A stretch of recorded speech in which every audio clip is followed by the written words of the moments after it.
नमस्कार। देश प्रदेश में आप सभी का स्वागत है। मैं हूं आपके साथ फान्य देवांगन। बढ़ते हैं खबरों की ओर। डिप्टी सीएम अरुण साव ने रायबरेली सीट से राहुल गांधी की उम्मीदवारी पर तंज कसा है। साव ने कहा है, अमेठी में स्मृति ईरानी जी ने उन्हें पटखनी दी है तो राहुल गांधी भागकर वायनाड गए। अमेठी गांधी परिवार की सीट थी, वो सीट अब बीजेपी की हो गई है। वायनाड की जनता भी उन्हें रिजेक्ट करने वाली है, तो फिर से दौड़कर रायबरेली आए हैं और जनता राहुल गांधी को वापस भेजने के लिए तैयार बैठी है। देखिए, अमेठी में स्मृति ईरानी जी ने उन्हें पटकनी दी। कहा जाता था कि वो गांधी परिवार की सीट है, पर अब वो सीट स्मृति ईरानी जी की हो गई, भारतीय जनता पार्टी की हो गई। तो राहुल गांधी भागकर वायनाड गए। अब उन्हें समझ में आ गया कि वायनाड की जनता भी उन्हें रिजेक्ट करने वाली है, तो फिर से दौड़कर आए हैं रायबरेली। लेकिन रायबरेली की जनता ने भी तय कर लिया है कि जिन्होंने वर्षों उनकी उपेक्षा की और वहां की जनता के दम पर देश की राजनीति करते रहे, जनता का कभी ध्यान नहीं रखा, तो रायबरेली की जनता भी तैयार बैठी है राहुल गांधी को वापस भेजने के लिए। छत्तीसगढ़ में एआईसीसी की राष्ट्रीय प्रवक्ता राधिका खेड़ा और सुशील आनंद शुक्ला का विवाद थमने का नाम नहीं ले रहा है। बीती रात पीसीसी चीफ दीपक बैज के साथ कांग्रेस मुख्यालय राजीव भवन में सुलह करने की बात सामने आई थी, जिसमें खुद राधिका खेड़ा भी गई हुई थी। लेकिन ऐसा कुछ भी नहीं हो पाया, बल्कि राधिका खेड़ा ने मीडिया के सामने कहा कि उनकी मानसिक स्थिति अब पहले से ज्यादा बिगड़ चुकी है और उन्हें डॉक्टर के पास जाना है। वहीं खेड़ा मामले में जांच को लेकर पूर्व मंत्री अजय चंद्राकर ने बयान दिया है। अजय चंद्राकर ने इन सब चीजों को केवल और केवल औपचारिकता करार दिया है। उनका कहना है कि अब तक निष्कर्ष नहीं। देखिए, ये सब एक औपचारिकता है। पूरा छत्तीसगढ़ जानता है कि एक महिला के साथ कांग्रेसियों ने अपमानजनक व्यवहार किया है और वो इतनी असुरक्षित हो गई कि प्रदेश कांग्रेस अध्यक्ष के पास वो अकेले नहीं गई, अपने माताजी को लेके गई। तो ये तो संस्कारहीनता है कांग्रेस की। महिलाओं से कैसे बात व्यवहार करना चाहिए आता नहीं, और इसके ऊपर कार्रवाई होनी चाहिए। प्रथम दृष्टया वो महिला है, महिला ही है, इसलिए सुनने का कोई कारण नहीं। ये नेता प्रतिपक्ष का एक बार फिर प्रधानमंत्री मोदी को जो भी प्रक्रिया चल रही है उसके बाद मैं स्वयं आप लोगों से बात करके प्रेस कॉन्फ्रेंस करके सारी बात पवन खेड़ा जी ने 24 घंटे का समय दिया था, सारी इंक्वायरी चल रही है। मैं आपके सामने में हूँ, यही हूँ, मैं कहीं नहीं गई हूँ, मैं अभी भी यहाँ की प्रभारी हूँ। तो जैसे ही जो सब प्रक्रिया होगी हम आपसे बात करेंगे। छत्तीसगढ़ में लोकसभा चुनाव के साथ ही सियासत तेज हो गई है। कांग्रेस और बीजेपी के नेता एक दूसरे पर जमकर निशाना साध रहे हैं। वहीं बीजेपी के विधायक अजय चंद्राकर ने कांग्रेस के प्रदेश अध्यक्ष दीपक बैज को स्क्रिप्टेड नेता बताया है। अजय चंद्राकर ने कहा है कि भूपेश बघेल जो बोल दे या पेपर में वो जो पढ़ ले, अपनी भाषा में वो उसे दोहरा देते हैं। बैज का कोई मौलिक चिंतन नहीं है। उन्होंने कहा है कि भाषा का स्तर कांग्रेस का पीएम मोदी को लेकर लगातार गिर रहा है। उन्होंने कांग्रेस के पूरे राष्ट्रीय स्तर से लेकर लोकल स्तर के नेताओं को क्षमा मांगने को कहा है। वहीं अजय चंद्राकर के बयान पर पीसीसी चीफ दीपक बैज ने पलटवार किया है। दीपक बैज ने कहा है कि अजय चंद्राकर के बयानों को कोई गंभीरता से नहीं लेता। बीजेपी के बयानों से किसी को फायदा नहीं दिख रहा है। अजय चंद्राकर जी का बयान को कोई भी गंभीरता से लेता नहीं है, नंबर एक। नंबर दो, अगर प्रधानमंत्री जी का बयान देश के हित में अगर मंगलसूत्र बयान है तो भारतीय जनता पार्टी के लिए अच्छा होगा। अगर प्रधानमंत्री जी का बयान धर्म, जाति, धर्म के आधार पर चुनाव लड़ रहे हैं, भगवान के नाम से चुनाव लड़ रहे हैं, तो ये भारतीय जनता पार्टी को फायदा होता होगा। लेकिन प्रधानमंत्री के बयान और भारतीय जनता पार्टी के नेताओं के बयान से न देश की जनता को फायदा दिख रहा है, न देश के मतदाताओं को फायदा दिख रहा है, न युवाओं को, न किसान को, न देश की माता बहनों को। सबसे महत्वपूर्ण बात यह है कि भाषा का स्तर प्रधानमंत्री के लिए कांग्रेस की ओर से लगातार गिरता जा रहा है और प्रधानमंत्री पद को उन लोगों ने बिल्कुल सड़क छाप पद की तरह भाषा का उपयोग किया है।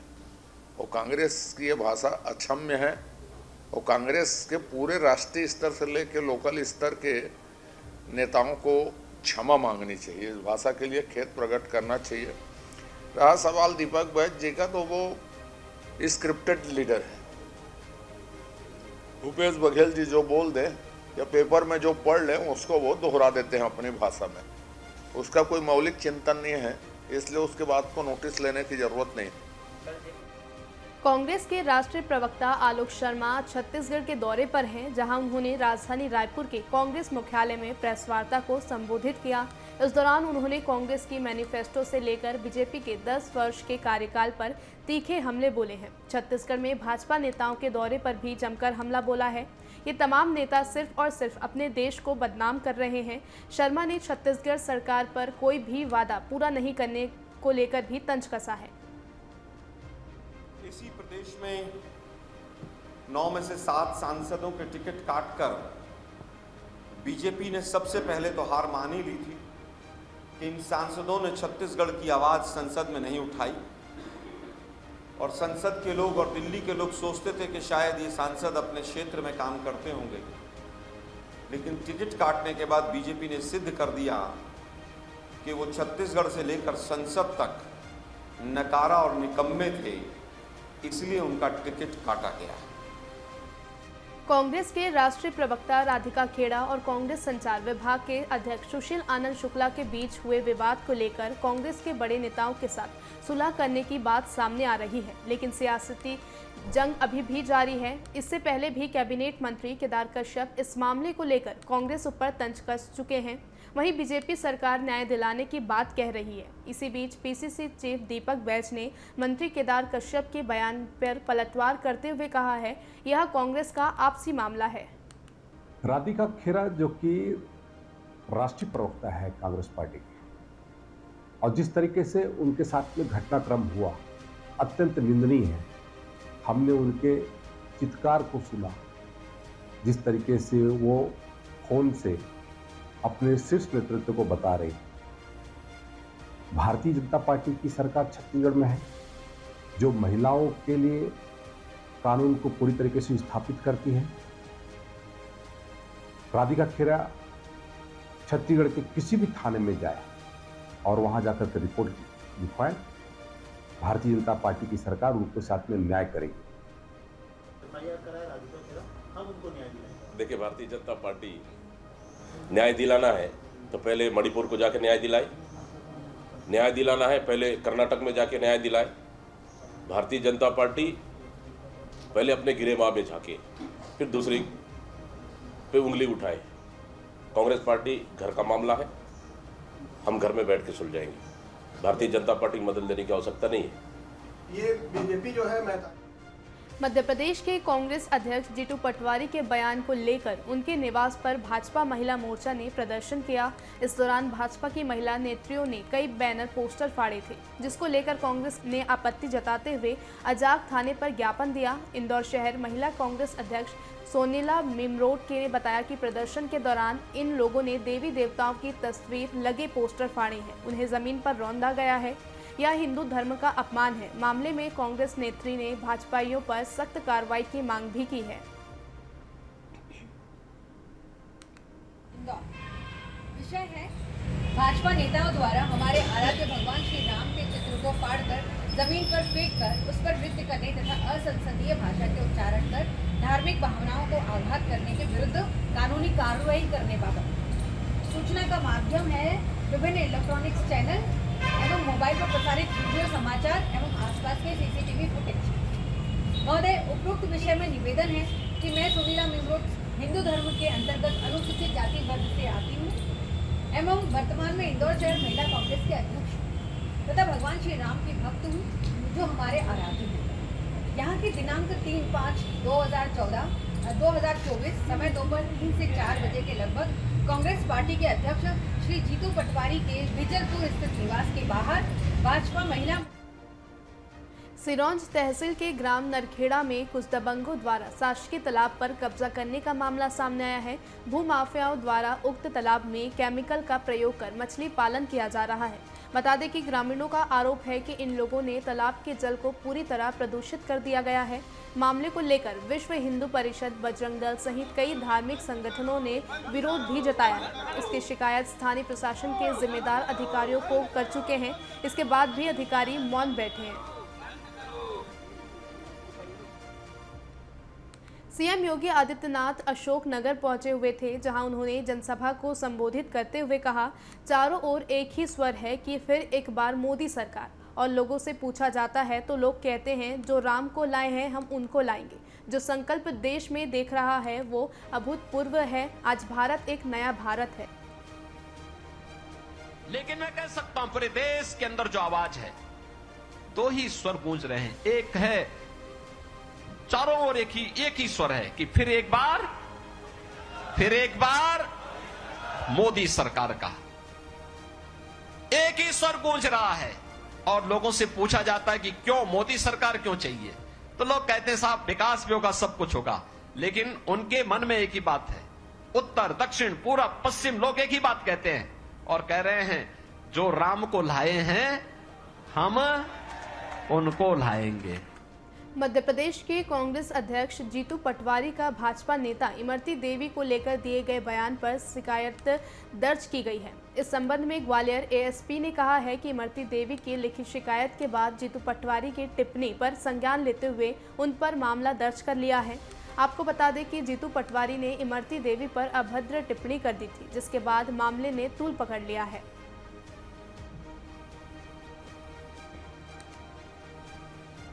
दौरा पूर्व विधायक और पूर्व मंत्री मध्य प्रदेश शासन इमरती देवी सुमन द्वारा एक राइटिंग में कंप्लेंट की गई है। जीतू पटवारी द्वारा जो टिप्पणी की गई थी उस पर जो है संज्ञान लेते हुए धारा 509 और एट्रोसिटी एक्ट का अपराध पंजीबद्ध कर विवेचना में लिया गया। प्रकरण में विवेचना की जा रही है। धारा 509 और एट्रोसिटी एक्ट, धारा 3 एट्रोसिटी एक्ट। जी, उनकी लिखित कंप्लेंट पर एफआईआर दर्ज की गई।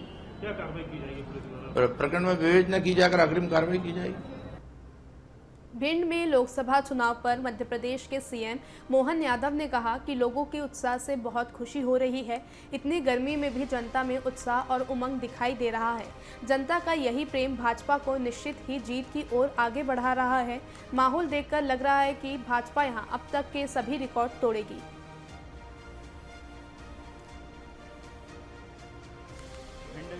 लोकसभा में गोहद, अटेर के फूक और अन्य स्थानों पर भंडेर, सभी स्थान पर भाजपा के पक्ष में लगातार जनता से अपील कर रहा हूं वोटों की। मुझे इस बात की प्रसन्नता है कि ऐसी गर्मी में भी जिस प्रकार से जनता का उत्साह उमंग दिखाई दे रहा है, जनता का यही प्रेम भाजपा को निश्चित विजय की तरफ आगे बढ़ा रहा है। और ये बात सही कि अभी तक के सारे रिकॉर्ड यहाँ भाजपा तोड़ेगी। सपा अध्यक्ष अखिलेश यादव ने अग्निवीर योजना पर एक बयान दिया है। उन्होंने कहा है कि अग्निवीर को कभी भी नौजवान स्वीकार नहीं कर सकता। देश की रक्षा के लिए आप 4 साल की नौकरी कर रहे हैं। 4 साल की नौकरी में आपको सुविधा ना मिले, शहीद होने पर सम्मान ना मिले तो कोई भी इस नौकरी को स्वीकार नहीं करेगा। अग्निवीर को कभी भी नौजवान स्वीकार नहीं करता। और अगर देश की रक्षा के लिए आप 4 साल की नौकरी और 4 साल की नौकरी में कोई सुविधा ना हो, शहीद होने पर भी आपको सम्मान न मिले तो कोई इस नौकरी को स्वीकार नहीं करेगा। गुजरात के बनासकांठा में पहुंची कांग्रेस नेता प्रियंका गांधी ने सार्वजनिक बैठक को किया संबोधित, जहां उन्होंने कहा कि वो मेरे भाई को शहजादा बोलते हैं। मैं उन्हें बताना चाहती हूं कि कैसे यह शहजादा आपकी समस्याएं सुनने के लिए कन्याकुमारी से कश्मीर तक 4000 किलोमीटर पैदल चला। दूसरी तरफ आपके शहंशाह नरेंद्र मोदी हैं। उनकी कार्यशैली, वो मेरे भाई को शहजादा बोलते हैं। मैं उनको बताना चाहती हूं, ये शहजादे 4000 किलोमीटर पैदल चले हैं। कन्याकुमारी से कश्मीर तक आपकी समस्याओं को सुनने के लिए चले हैं। मेरी बहनों से मिले हैं, मेरे भाइयों से मिले हैं, किसानों से मिले हैं, मजदूरों से मिले हैं और सबसे प्यार से मिलकर पूछा है कि तुम्हारे दिल में क्या मुश्किलें हैं, तुम्हारे जीवन में क्या समस्याएं हैं, उनको हम हल कैसे कर सकते हैं। और एक तरफ आपके शहंशाह नरेंद्र मोदी जी महलों में रहते हैं। आपने कभी टीवी पे उनका चेहरा देखा है? एकदम साफ सुथरा सफेद कुर्ता, एक दाग नहीं है धूल का, एक बाल इधर से उधर नहीं हो रहा है। वो कैसे समझ पाएंगे आपकी मजदूरी, आपकी खेती कैसे समझ पाएंगे? पूर्व दिल्ली से आप उम्मीदवार कुलदीप कुमार की नामांकन रैली में आतिशी शामिल हुई। इस दौरान उन्होंने कहा है कि जितनी भारी संख्या में पूर्वी दिल्ली से लोग निकल कर आ रहे हैं, ये दिखाता है कि अरविंद केजरीवाल की गिरफ्तारी का जवाब लोग अपने वोट से देंगे।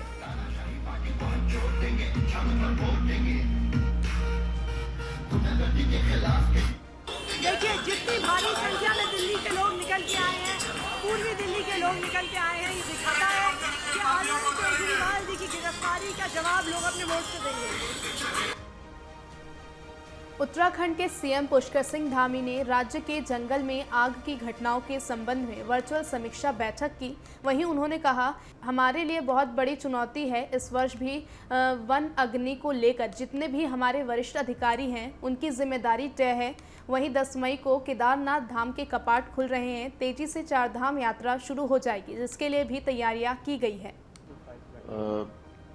जो वनाग्नि है ये हमारे लिए बहुत बड़ी चुनौती है, और चुनौती इस साल भी है। हर साल ये चुनौती होती है, इसका एक प्रॉपर मैकेनिज्म बने, हर साल इससे निपटने के लिए पहले से तैयारियां हों। और इस वर्ष की वनाग्नि के लिए हमने कहा है कि मुख्यालय से जितने भी सीनियर ऑफिसर हैं उन सब की जिम्मेदारी तय हो, जिले के अधिकारियों की जिम्मेदारी तय हो, और साथ में सारे डिपार्टमेंटों के साथ कोऑर्डिनेशन करके इस पर अगले 1 हफ्ते के अंदर संपूर्ण नियंत्रण हो। ये आज सभी को कहा गया है। इसके साथ साथ 4 धाम यात्रा 10 मई को कपाट खुल रहे हैं केदारनाथ जी के, और तेजी से 4 धाम यात्रा शुरू हो जाएगी। 4 धाम यात्रा के लिए जो तैयारियां हैं उन तैयारियों की भी समीक्षा की है।